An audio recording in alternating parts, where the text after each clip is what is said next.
Bonjour et bienvenue à D12 Échanges, ma série d'entrevues où je jase de jeux de rôle avec les joueuses et les joueurs du podcast Des vainqueurs et des vaincus. Je suis Phil et cette semaine, j'ai la chance de m'entretenir avec mon ami Sébastien Robillard. Salut Roby, comment ça va? Salut Phil, ça va bien et toi? Ah, ça va, on ne peut plus bien, parce que j'adore ces petits entretiens où on discute de jeux de rôle ensemble. Parlant de jeux de rôle, justement, Roby, notre première partie ensemble, ça s'est fait dans le contexte du podcast. Effectivement, ouais. Mais c'était probablement pas ta première partie. Non. Où est-ce que tu as commencé à jouer le jeu de rôle? Ça s'est passé au secondaire. À mon secondaire à Pointe-aux-Trembles, on avait un horaire qui faisait en sorte que tous nos mercredis après-midi étaient une période de reprise de travaux, genre. OK. Et pas pour me vanter, tu sais, mais j'étais quand même bon à l'école plus jeune, alors j'avais pas vraiment besoin de cette période-là. Alors, moi et les amis, on en profitait pour aller jouer à Donjon Dragon. On était initié par un de nos amis avec qui j'ai plus contact maintenant, malheureusement, mais qui, lui, avait comme des fondations de son père qui lui avait appris à jouer à la première édition. Fait que ma première vraie partie, c'est dans la deuxième édition. La deuxième, le Advance. Le Advanced Dungeons and Dragons avec le bon vieux Taco et tous les calculs mathématiques qui s'en suivaient. C'est là-dessus que j'ai commencé en faisant un personnage multiclassé dont je me souviens plus les spécificités exactement. Là, mais tu as commencé en multiclassant. Ouais, exact. Je sais pas pourquoi. Je pense que c'était vraiment approprié dans deuxième édition d'avoir comme... Parce que tu faisais juste comme tout rajouter à ce que tu avais. C'est pas comme dans l'édition actuelle où il y a comme des balancements qui sont faits quand tu choisis plus qu'une classe. Dans cette édition-là, c'était juste... Ça se rajoutait, ça se mettait un par-dessus l'autre, puis ton personnage devenait incroyablement puissant. Si tu étais capable de calculer ton taco. Si tu étais bien sûr capable de calculer ton fameux taco. To hit armor class 0 pour les néophytes. Oui, pour les non-initiés, effectivement. Là, on parle de termes spécifiques, mais c'est sûr que je pense pas que beaucoup de gens en 2022 sont allés feuilleter le livre de Advanced Dungeons and Dragons. Non, effectivement. Sinon, à partir de ce moment-là, le goût de jouer est devenu de plus en plus grand. On s'est attelé avec des amis proches de moi avec qui je joue encore à l'occasion des parties de Donjon Dragon. Souvent, ils sont mon labo pour les trucs que je fais avec des vainqueurs, des vaincus, justement. Je leur fais des one-shots, puis après ça, je vous les fais faire à vous. Comme ça, j'ai pu les roder un peu. Ah ben. Fait qu'avec cette petite gang-là, on a poursuivi Donjon Dragon 3e édition, 4e édition, puis là, on tombe dans des vainqueurs, des vaincus, 5e édition. Donc, ouais, quand même pas mal de games sous la cravate, au moins 20 ans d'expérience de Donjon Dragon. Wow! Facile et plus même, je dirais 25 ans même. 25 ans d'expérience, c'est très fort. Effectivement. Et ne me rends pas plus jeune. T'as peut-être commencé, je sais pas, là, à 2 ans, on le sait pas. Comme j'ai dit, j'ai commencé au secondaire. Ouais, OK, spoilers. Alors, entre 16 et 17 dans ce coin-là. C'est bon. Et est-ce que tu joues encore des games de 3.5 avec les gens avec qui tu avais commencé à cette époque-là? Non. Ça, la game du secondaire, ça t'a fait l'espace du secondaire. Puis ensuite, c'est devenu les amis plus proches avec qui j'ai suivi les éditions. Puis sinon, initier une tonne et quart de personnes aussi suite à ça, quand j'ai finalement commencé à DMer mes propres parties, dont notre bon vieil ami Louis-Philippe Ferland, oui, à qui j'ai fait sa première partie de Donjon Dragon ever, qui d'ailleurs manque toujours la dernière partie qui est comme un peu située dans les limbes. Je sais pas si on va la finir à un moment donné, mais qui sait. Il dit la même chose dans son entretien, comme quoi il te relance toujours une fois par année, mais on verra bien. Ouais, on verra bien. De toute façon, là, maintenant, il est bien occupé, fait que... Roby, t'es DM aguerri, justement. Tu es le DM de la campagne des vaincus, qui est notre deuxième campagne principale, en fait, au podcast. Et c'est une campagne qui se passe à Montréalopolis, cette ville pseudo-fictive, très collée sur Montréal, dans les années 80. Ouais. Pourquoi les années 80, Roby? Je te dirais que ça vient vraiment de mon amour de ce fameux film dont je t'ai parlé souvent et dont je t'ai vanté les mérites, Ghostbusters, que j'adore plus que tout. Oui. Et je sais pas, j'aime l'esthétique des années 80. J'étais un petit gars des années 80. C'est des trucs que je connais, c'est des références que je peux placer. Fait que, en gros, c'est pas mal ça. OK, mais je trouve que ça donne quand même une belle couleur, puis c'est pas non plus hors contexte. On s'entend qu'il y a un grand retour des années 80 là, dans les dernières années. Puis j'aimais aussi le fait que ça coupait un peu de la technologie actuelle. Je trouve que ça rend les choses un peu trop faciles d'avoir peut-être accès à Internet, des choses comme ça. En étant dans les années 80, ben, on est encore un peu archaïque de ce côté-là. Fait que je sais pas, ça rend peut-être les choses un petit peu plus faciles pour moi. Ouais, mais en même temps, c'est ça force les joueurs à faire leurs recherches.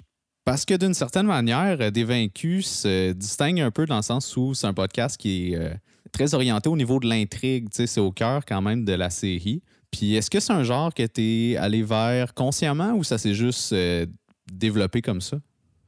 Je pense que c'est juste développé comme ça. Il n'y avait pas vraiment d'intention au départ. On savait, moi puis Louis-Philippe, qu'on voulait faire quelque chose qui faisait partie du même univers. Puis je le savais aussi que je voulais faire quelque chose de futuriste. Fait que j'ai pas vraiment pensé plus loin que ça. Actuellement, mes idées restent assez simples, puis je go with the flow. Tu sais qu'on est pas mal tous des improvisateurs dans la gang. Fait que ça a pas mal été ma façon de DMer pas mal tout le temps.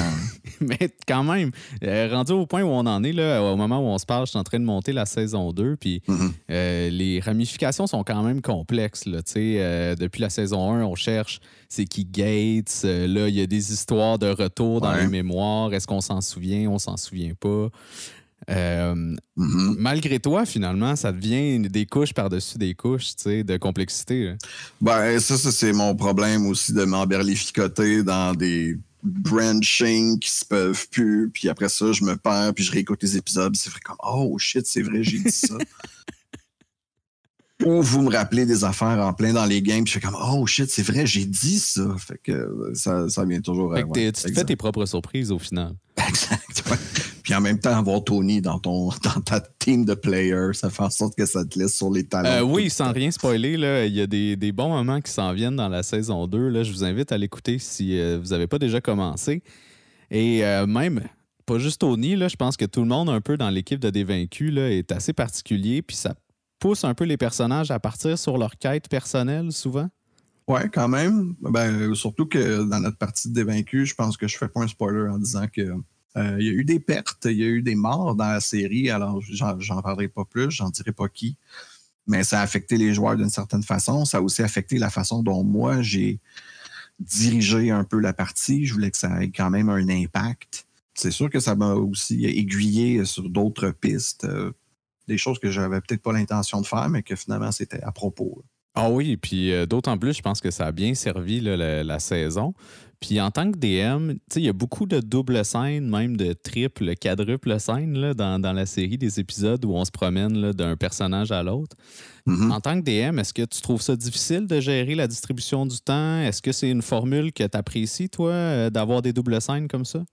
Mais ça, je te dirais que ça viendrait peut-être de mon expérience de coach d'impro. Avoir une gang autour d'une table, setter des trucs pour que tout le temps, tout le monde ait comme son moment pour briller un peu, avoir comme leur propre moment, susciter une discussion entre deux personnages. Je pense que ça a toujours été dans mes forces. Mais ouais, c'est sûr que mon background d'impro aide beaucoup à ça, justement. Puis le fait que on soit tous des improvisateurs, ça aide aussi à avoir comme un genre de mise en scène déjà dans ta tête, que tu sais que tu peux prendre plusieurs directions, tu sais pas encore la direction que les joueurs vont prendre, mais tu peux t'adapter tellement facilement une fois que c'est fait que je te dirais que ça se fait vraiment naturellement, un peu comme dans Des Vainqueurs en fait, c'est quand même effortless la façon dont on peut s'aiguiller sur une scène, revenir à une autre, puis ensuite ramener ces deux éléments-là ensemble pour faire quelque chose de cohérent. Ben, je trouve que c'est le gage de beaucoup de flexibilité, autant de la part des joueurs que du DM, tu sais.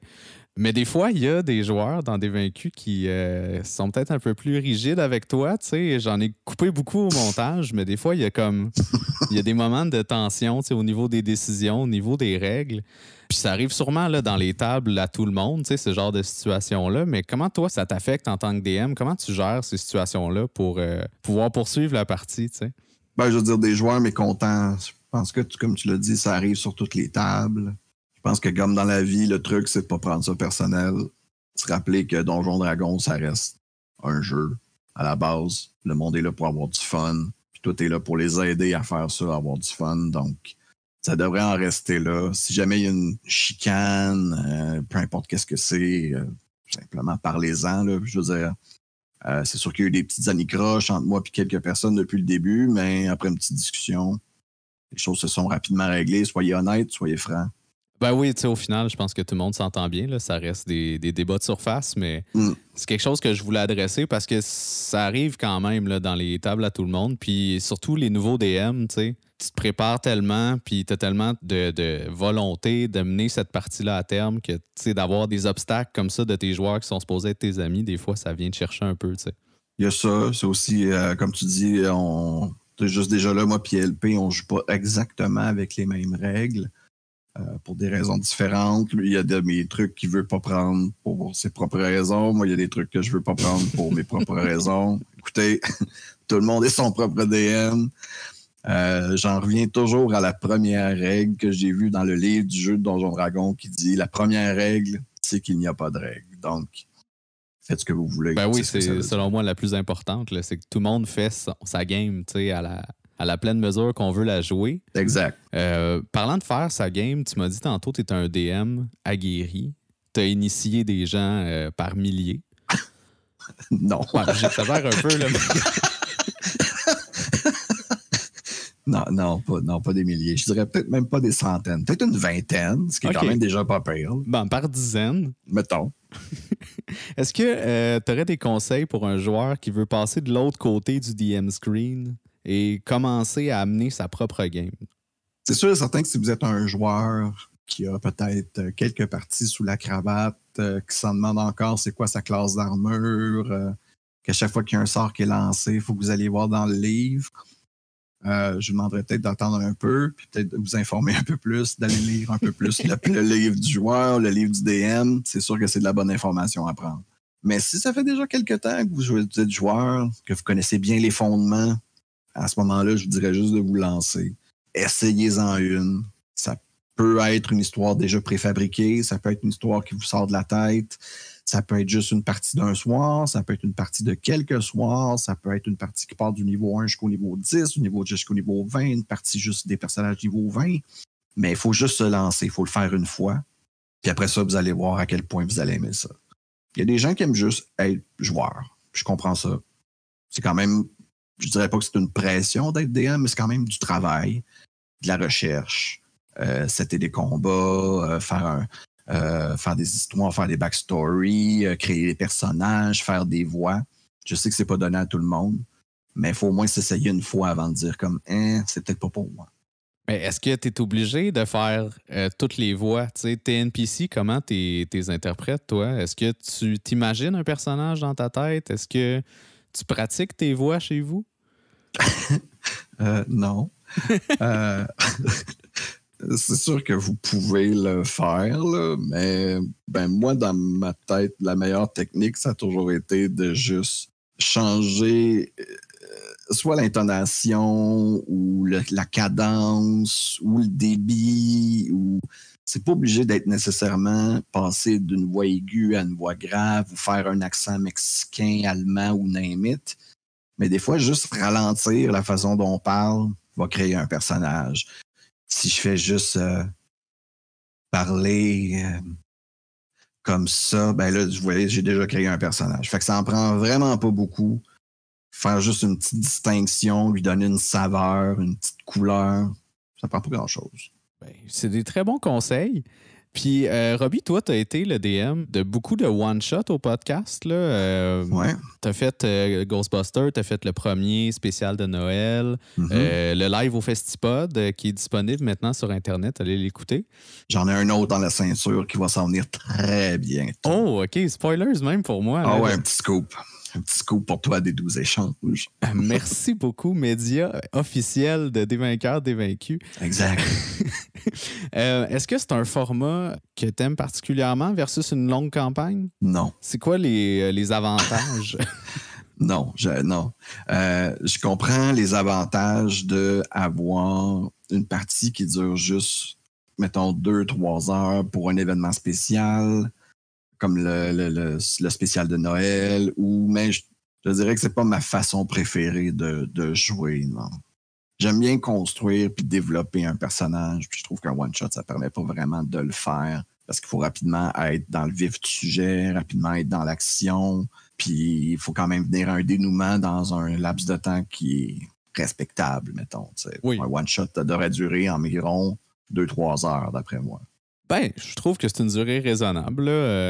2-3 heures, ça donne le temps de comprendre le jeu, de l'apprécier pour ce qui est, puis d'arriver à un dénouement quelconque. Pour ce qui est de question d'essayer quelque chose, de voir si ça nous plaît ou pas, je vois les bénéfices puis les bienfaits d'avoir des one-shots dans certaines situations. Mais comme je te dis, c'est pas ma façon préférée de jouer. J'aime bien créer un personnage, l'étraîner longtemps. S'entend qu'un des plaisirs de Donjon Dragon, c'est bien sûr de faire progresser ton personnage, prendre de l'expérience, monter de niveau. Ben oui, ça reste un RPG, pareil. Hein? C'est ça, exact. Chose qu'on n'a pas vraiment l'occasion de faire dans un one-shot. Non, pratiquement jamais, en fait. Je pense exact. qu'il n'y a aucun one-shot que tu montes de niveau après une heure. Puis... très, très rare. Et c'est ça. Fait que des one-shots, c'est souvent plus une opportunité d'essayer quelque chose, de faire un peu plus du vrai ARP. Oui. Parce que bon Dieu que c'est important, faire du vrai, là, du vrai de vrai ARP. Là. Oui, on en parle. Pas du RP, là. On n'en parle pas assez souvent, comme tu dis, mais tu sais, pas du faux RP, là, du vrai. Oui, excuse-moi, là, tu m'as lancé là-dessus. Là. Ah, exact. Mais non, le vrai RP, c'est vrai qu'on devrait plus en parler au Québec.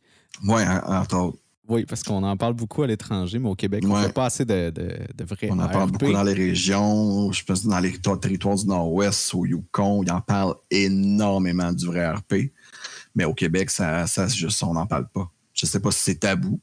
C'est peut-être un tabou québécois. Il faudrait qu'on se regarde puis c'est possible. Qu'on fasse une table de concertation sur le vrai RP.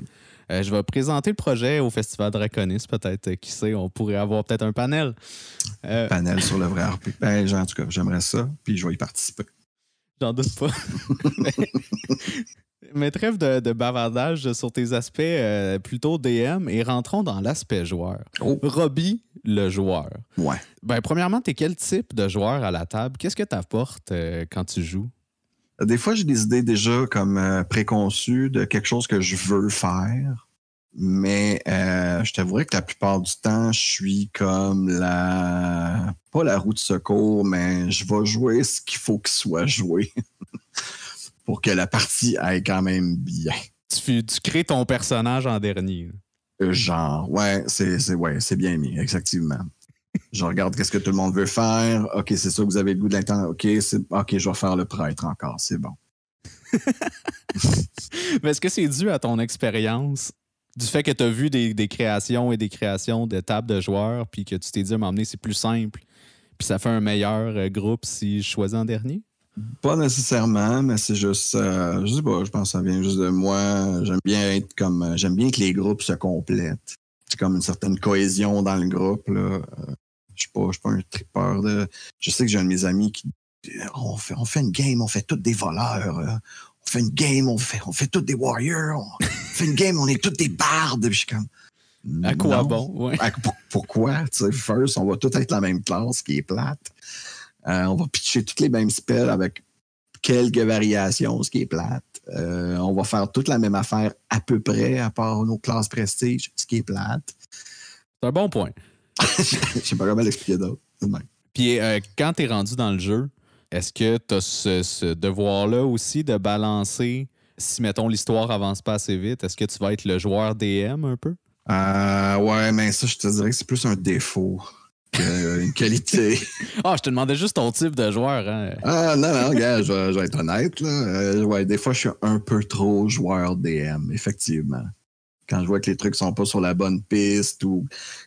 Ça, c'est très difficile en tant que joueur qui connaît beaucoup trop d'informations sur le jeu, de des fois connaître une information avant que ton personnage le sache. Ouais. Le fameux metagaming en anglais.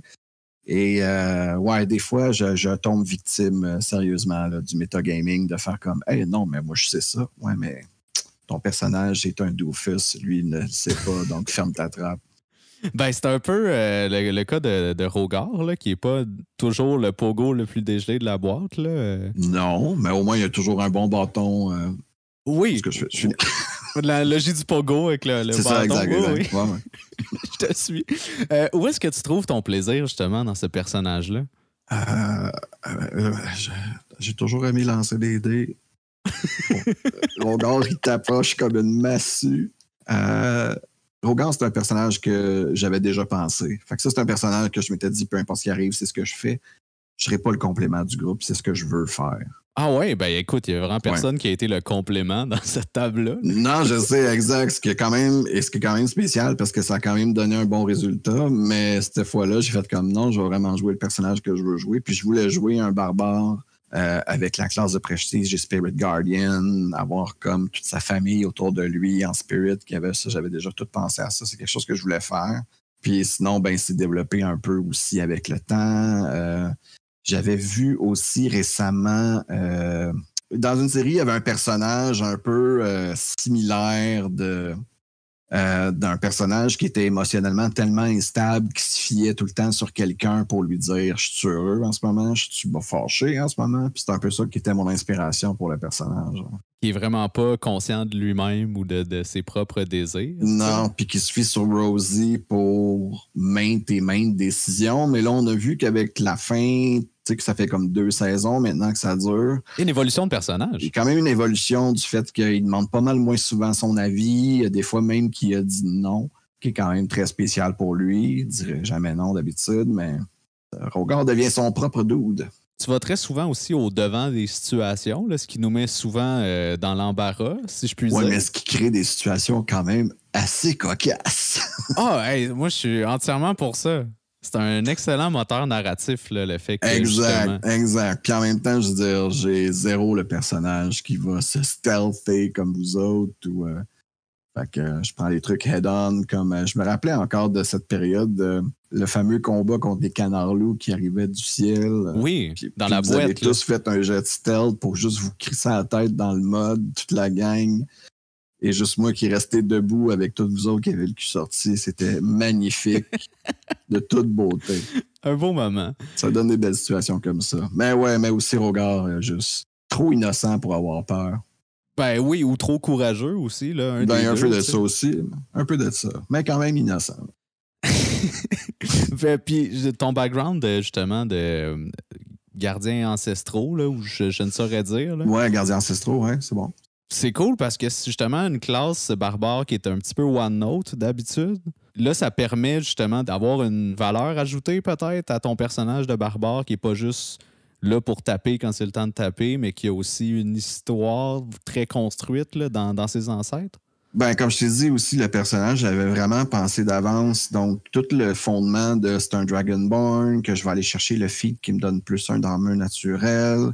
Je l'avais déjà comme prévu dans ma tête comme étant un barbare, mais qui serait vraiment un bouclier, là, qui serait vraiment un shield pour l'équipe. Puis je pense qu'à date, j'ai bien réussi mon pari, là, en plus, avec le tatou magique LP nous a donné dans une partie. Belle passe sa palette. Là, il est plus capable de me toucher, puis ça le met en beau tabarouette. Fait qu'on est bien content de la situation.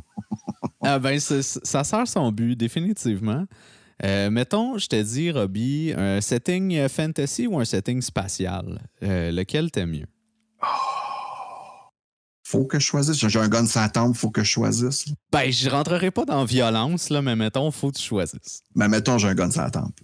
Mais oui, OK. Mettons, OK, c'est bon. J'ai un gun sans temple, faut que je choisisse. Oh my God. Je vais dire spatial, je pense. OK. Ouais. Puis pourquoi plus que... Ben, je vois que le choix est déchirant, là, mais... Ouais, vraiment.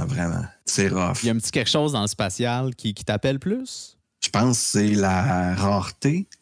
J'ai tellement fait de partie dans l'univers médiéval de Donjons Dragons, tu sais, que quand je réussis à avoir quelques trucs dans un monde plus cybernétique, futuriste, je suis vraiment, vraiment content.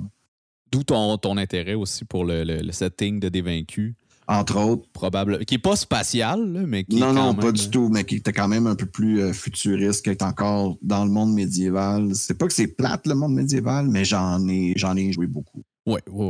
J'aimerais vraiment ça faire quelque chose dans le truc western, j'aimerais ça beaucoup. Juste pour changer un peu Juste pour changer encore le setting. J'aimerais ça aussi quelque chose, faire de quoi dans un truc un peu plus style londonien des années 1800. Ouais, OK. C'était victorien un peu, là? Ouais, style victorien un peu. Juste aussi, je trouverais ça cool. Bref, plus d'époque. Est-ce que tu as lu les ouvrages de Spelljammer qui ont sorti récemment? Pas encore, non. OK. Ben écoute, ça pourrait te donner des idées niveau spatial. Mais je lis beaucoup Starfinder, qui est comme la version futuriste de Pathfinder. Ah ouais, OK. Fait que ça, j'ai quand même pas mal d'expérience. On avait joué à Mothership aussi, me semble. Mothership, on en avait parlé, mais on n'a jamais encore fait de partie. C'était quoi le jeu d'espace que tu avais joué avec LP puis Tony? Tu sais qu'il y avait comme un mécanisme par rapport à la peur puis l'anxiété, là. Ah, ça, c'était Mothership. On avait fait un one-shot de ça? Ben, moi, j'étais pas là, mais je sais que vous en avez joué un, je l'ai écouté. OK. Mais c'était pas dans le cadre du podcast, là. C'était dans le... Non, c'est ça. Puis je sais pas si on l'a enregistré. Je pense que c'était plus un essai, justement. Ouais, j'avais fait un essai de Mothership avec Tony puis Louis-Philippe. Puis je sais que Louis-Philippe aussi a fait sa partie dans l'espace. Là, il faut sauver le soldat Ryan. Ryan. Mais ça, c'était basé plus sur le style de jeu de Ghostbusters. Donc... mais justement, par rapport à Starfinder, par rapport à Mothership, est-ce que t'aimes ça essayer des nouveaux systèmes de jeu ou est-ce que tu trouves que Donjon Dragon, ça couvre pas mal l'essentiel puis t'apprécies la balance de ça? Je pense que tous les systèmes de jeu se valent. Ça dépend à quoi ils sont appliqués. Personnellement, dans nos parties, justement, des vainqueurs, des vaincus, on n'a pas vraiment fait affaire encore avec le système de succès. Je pense qu'il faudrait essayer des jeux qui ont ce système-là aussi, justement, pour se donner comme un petit goût, là, comme les jeux comme Mage, Werewolf, Vampire. Tous ces jeux-là utilisent le système de succès. Shadowrun, qui utilise le système de succès aussi. Qu'est-ce que tu veux dire par le système de succès? La question de... Ben, c'est un système qui est plus basé sur, mettons, je sais pas, moi, je te dis qu'il faut que tu prennes contrôle d'une tourelle. Je te demande de me faire un jet de logistique, par exemple. Puis là, je te dis que la difficulté est dure. Tu brasses ton jet de logistique, je sais pas combien de dés que tu as, mettons que tu en as 12. Et là-dessus, pour que tu réussisses, il faut que tu ailles 6 succès. Habituellement, un succès, c'est avoir au-dessus de 5 et 6 sur un D6. OK. Fait que tu brasses tes 12 dés, puis le nombre de dés que tu as 5 et 6 et plus dessus, c'est ton nombre de succès. Si tu en as 6 et plus, tu as réussi ton truc. C'est plus un système qui laisse place à plus d'interprétation aussi. Ah oui, OK. C'est pas aussi clair que juste lancer un dé 20, un chiffre, tu touches ou tu touches pas. Il y a comme plus de place à avoir du roleplay aussi, je trouve, de cette façon-là. Ben, j'aurais pensé l'inverse, parce que quand tu lances un dé 20, t'as comme quand même une plage de 1 à 20, tandis que là, t'as les succès ou t'as pas les succès, tu sais.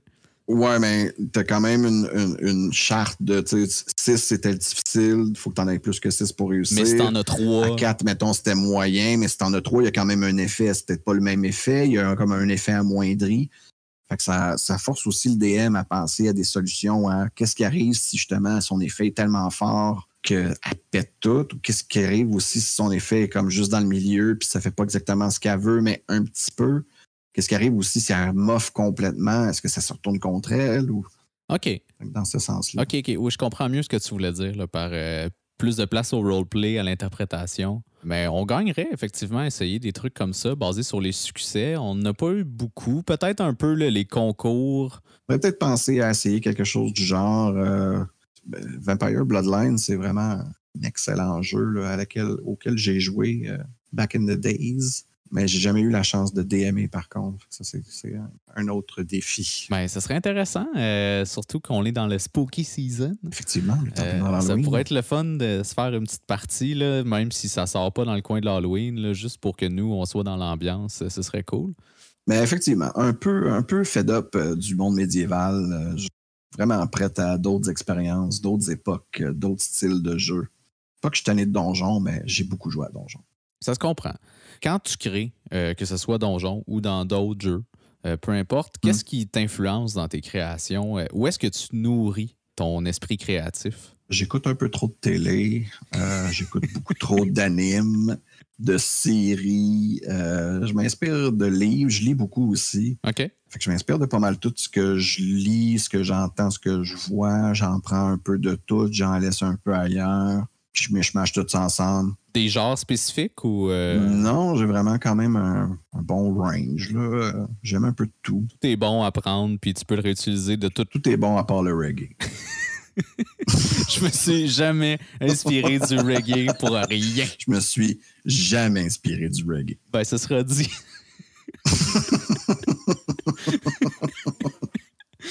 Oh, wow. Hey, je m'attendais pas à ça. Excuse-moi, tu m'as pris par surprise.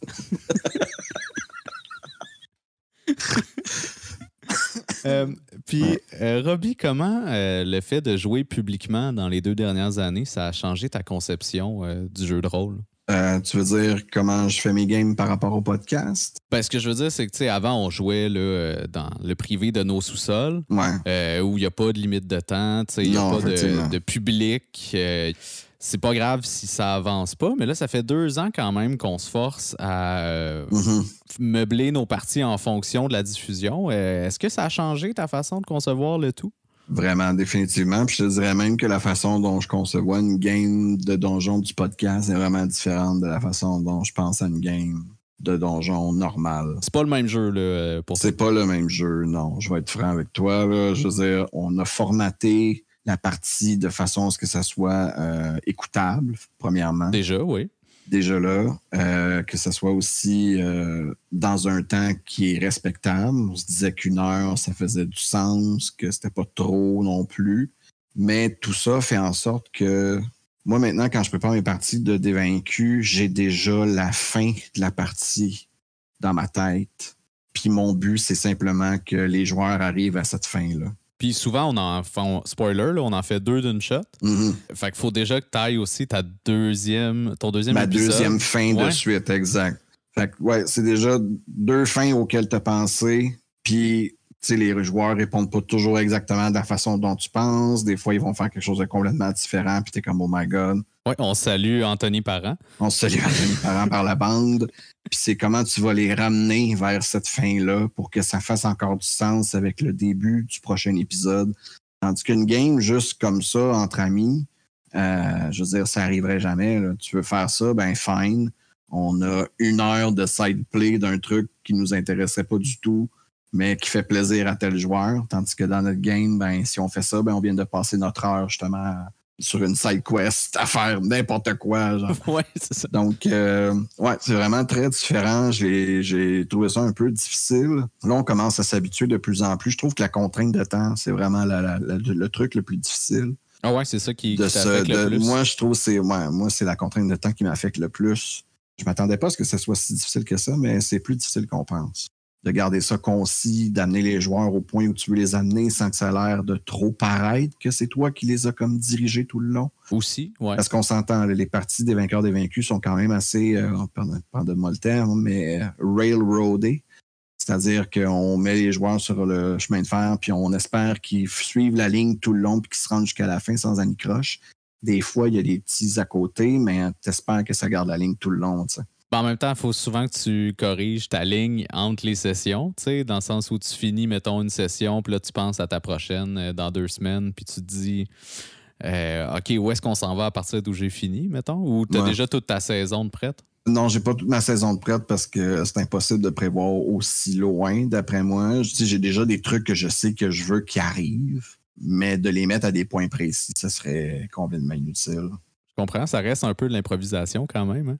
Exact. Puis c'est surtout ça qui est comme quasiment notre, je dirais pas notre point de vente, là, mais c'est un peu là-dessus qu'on se base. C'est vraiment notre force à des vainqueurs, des vaincus, le fait qu'on soit capable de justement se retourner de bord de même, d'improviser quand on a besoin de le faire. Puis je pense qu'il faut que ça reste aussi le fondement de ce qu'on est aussi. Ben oui. Des vainqueurs, des vaincus. À la base, on est des improvisateurs qui jouent à Donjons Dragons. On va finir prochainement les enregistrements de Dévaincus saison 2. Je pense qu'il en reste quelques-uns, là. 2 max, 2 ou 3, gros max, ouais. Peut-être seront-ils enregistrés par le temps que ça sorte, mais sinon, pour 2023, quelles sont tes aspirations, Robbie? Je sais, on n'en a pas parlé encore, moi puis Louis-Philippe, mais moi, la question que je me pose le plus, c'est est-ce qu'on arrête à la 3e saison? Est-ce qu'on met une fin à ça? Est-ce qu'on prévoit déjà comme la terminaison des vainqueurs, des vaincus, puis ça pourrait nous faire passer à autre chose ou complètement une autre campagne? Je pense que c'est des questions qu'on se pose tous en ce moment. En tout cas, moi, je me les pose, c'est sûr. Ben, c'est intéressant quand même. Moi, je serais ouvert à ce qu'on ferme ce livre-là pour en rouvrir un autre. Quand j'écoute des séries, personnellement, ce qui est assez rare de mon côté, là, c'est rare que je me rends passer 4 saisons. Là. C'est ça, exact. Puis il y a comme un certain moment donné où ça s'étire pour rien. Parce que c'est sûr et certain que là, on sait déjà, toi puis moi, que des vainqueurs finit pas sur une fin totale. Donc, on en a au moins encore pour une 3e saison. Scoop encore tout le monde, ça c'est sûr et certain. C'est même pas un scoop, là, c'est public, là, c'est sorti. Exact. Donc, c'est sûr et certain qu'on a une 3e saison, mais à savoir si ça va être la finale. Comme une autre saison, à la finale ou pas. Je me pose la question. En ce moment, je pense que ce serait peut-être... En tout cas, il faudrait l'en discuter. Là. C'est sûr et certain que c'est un truc qu'il faudrait penser. Je trouve ça intéressant. Ça va relancer la discussion au sein du groupe, le fait qu'on en discute ici aussi. Fait que tant mieux.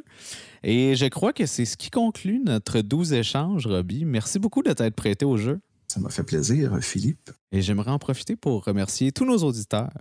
Et je vous dis à la prochaine pour un autre épisode de Des 12 échanges.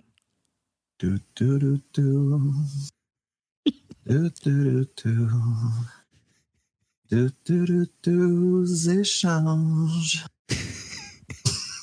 C'est pas exactement ça, mais t'es pas loin.